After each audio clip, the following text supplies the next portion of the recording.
रोज़ाना देखने के लिए जल्दी से जल्दी सब्सक्राइब करें और हाँ, बेल आइकन दबाना भूलिएगा मत।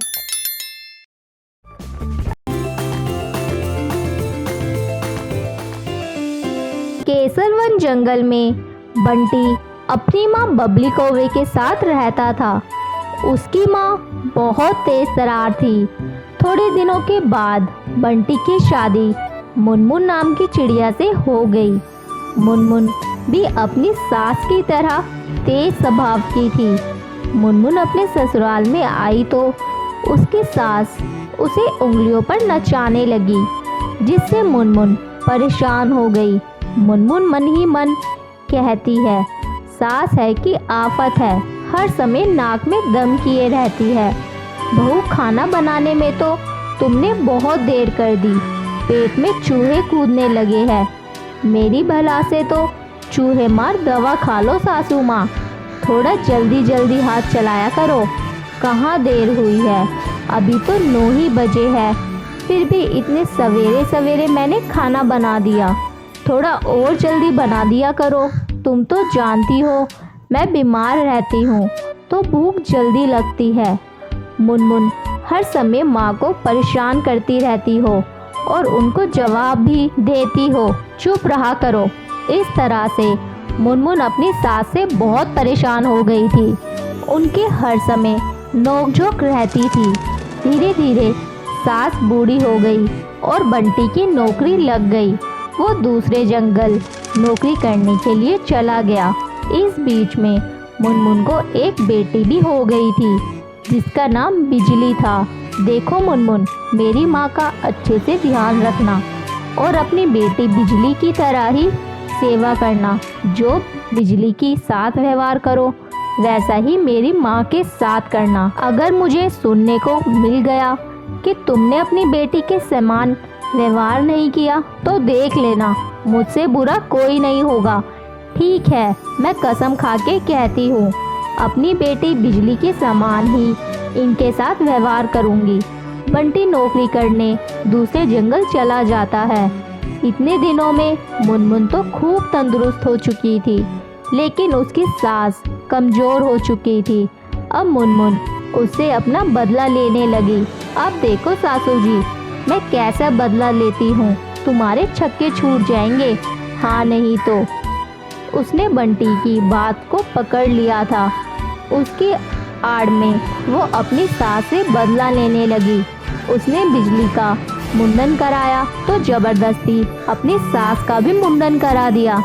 ये क्या कर रही है बहू, चुप रहो। सासू जी, आपके बेटे ही ये कह कर गए हैं, जैसे बिजली चिड़िया को रखना है वैसे ही माँ को रखना है। वो मना ही करती रह गई, लेकिन उसकी एक ना चली। मुनमुन बिजली के लिए दूध लाती तो उसे बुलाती, बिजली, ओ बिजली, कहाँ है बेटा, ये ले दूध पी ले। उसे गिलास में दूध भर के दे देती और अपनी सास से कहती, लो सासू माँ, तुम भी दूध पियो। वो सास को दूध की जगह कच्चे आटे का घोल बना के दे देती। बहू, मुझे खाने के लिए खाना दो, मैं ऐसे दूध नहीं पीऊँगी। चुप रहो सासू माँ, बिजली के पापा ने कहा है, जैसे बिजली को रखना है वैसे ही आपको रखना है। वो खाना नहीं खाती है तो तुम भी खाना कैसे खाओगी। बिजली दूध पीती है तो तुम भी दूध पियो, नहीं तो। ए भगवान, कैसी आफत है। मुनमुन अपनी सास को केवल वही कच्चे आटे का घोल दे देती थी, इसलिए थोड़े दिनों में उसकी सास की आवाज़ बंद होने लगी थी। वो साफ साफ नहीं बोल पाती थी। कुछ दिनों के बाद बंटी घर पर आया। अम्मा कैसी है, तुम खुद ही सासू माँ से पूछ लो। अम्मा, तुम इतने दिनों में ठीक ठाक तो हो? मुनमुन ने तुम्हारे साथ कोई गलत बर्ताव तो नहीं किया? मुनमुन की सास को तो मौका मिल गया था वो उसकी शिकायत कर दे, लेकिन इस बीच में वो साफ साफ बोलना तो भूल ही चुकी थी। कच्चे आटे का घोल को पीते पीते कमज़ोर भी तो हो गई थी। वो बोली, बेटा जंप घट पे, बेटा जंप घट पे। वो कहना चाहती थी कि चूरन यानी आटे का घोल पिलाया जाता है। लेकिन बंटी के समझ में तो कुछ नहीं आए। वो बोला, मुनमुन ये क्या कह रही है।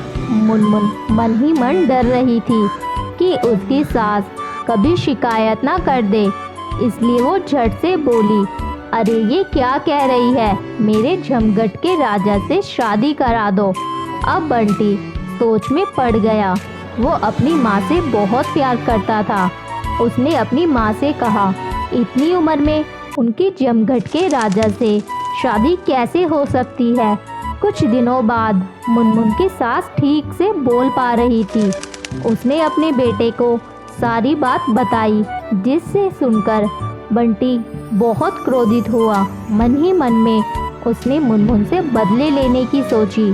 दूसरे दिन वो अपने ससुराल गया और वो अपने साले सास ससुर से बोला, तुम्हारी बेटी की तबीयत बहुत खराब है और वो बचने वाली नहीं है। डॉक्टर ने जवाब दे दिया है, इसलिए हमने तांत्रिक से पूछा है, झाड़ फूंक कराई है। उन्होंने कहा है कि बड़े जिन का साया है, उसका इलाज यही है कि आप सभी अपने सर को मुंडवा के आना, फिर वो ठीक हो सकती है। इसमें कौन सी बड़ी बात है। वो सभी अपने सर को मुंडवा के मुनमुन के घर पहुँचे। जब मुनमुन ये सब देखा तो वो हैरान रह गई। देखो मुनमुन, जैसा तुमने किया वैसे ही मैंने किया, जैसे को तैसा, ये रहा नहले पर धैला। माँ शेर तो तुम सवा शेर, ऐसा कैसे चलेगा। इस दिन से मुनमुन की सास और मुनमुन दोनों ही सुधर गई और एक साथ खुशी खुशी रहने लगी। केसरवन जंगल में मुनमुन नाम की एक झगड़ालू चिड़िया रहा करती थी। उसकी किसी से भी नहीं बनती थी। मुनमुन हर समय किसी से भी बात करते करते झगड़ा करने लगती थी। एक दिन मुनमुन चिड़िया अपने घोंसले के बाहर बैठी हुई थी। बहुत देर तक मुनमुन चिड़िया को घोंसले के बाहर बैठा देखकर चांदनी कवि उससे कहती है, अरे मुनमुन क्या बात है, बहुत देर से देख रही हूँ मैं घोंसले के बाहर ही बैठी है, तुझे आज कोई काम वाम नहीं है क्या। तब मुनमुन चिड़िया चांदनी कौवे से कहती है, मैं अपने घोंसले के बाहर बैठी हूँ, तुम्हें इससे क्या मतलब, मैं अपने घर का काम करूँ या ना करूँ। तुम्हें मेरे काम की इतनी चिंता हो रही है तो तुम ही मेरा काम कर दो। उसी समय हरी तोती वहाँ से जा रही थी। वो मुनमुन चिड़िया की बात सुनकर रुक जाती है और मुनमुन चिड़िया से कहती है, इस मुनमुन से तो बात ही करना बेकार है, सबकी नाक में दम कर रखा है। ठीक कहते हैं सब तुम्हें झगड़ालू चिड़िया। चांदनी कवि तुम इससे बात मत करो। इतना कहकर वो दोनों को अलग करती है और वहाँ से चली जाती है। चांदनी कवि मुनमुन चिड़िया से कुछ नहीं कहती। वो मन बना लेती है कि मोनू चिड़ा से इसकी शिकायत करूँगी। शाम को जब मोनू चिड़ा घोंसले में लौटता है तो चांदनी कवि मुनमुन चिड़िया की शिकायत उससे करती है। मोनू चिड़ा मुनमुन चिड़िया के पास जाके उससे कहता है, मुनमुन तुम पड़ोसी पक्षी से झगड़ा क्यों करती हो, मैं तो दिन भर काम पर रहता हूँ, तुम इस घोंसले में अकेली रहती हो। अगर तुम इसी तरह सबसे झगड़ोगी तो कौन तुम्हारे सुख दुख में तुम्हारा साथ देगा। हाँ हाँ, सब मुझे झगड़ालू कहते हैं, अब तुम भी मुझे झगड़ालू कह लो। अब मैं तुम्हारे साथ एक पल नहीं रहूँगी, मैं अपने मायके जा रही हूँ। इतना कहकर मुनमुन चिड़िया अपने मायके चली जाती है। मायके आए हुए उसे काफ़ी दिन गुजर जाते हैं। तभी एक दिन मुनमुन की माँ मोनी चिड़िया मुनमुन से कहती है, मुनमुन बेटा तुम्हें यहाँ आए हुए काफ़ी दिन हो गए हैं। मोनू चिड़ा काफ़ी दिनों से परेशान हो रहा होगा, मैं तुम्हारे ऊपर बोझ हो गई हूँ क्या।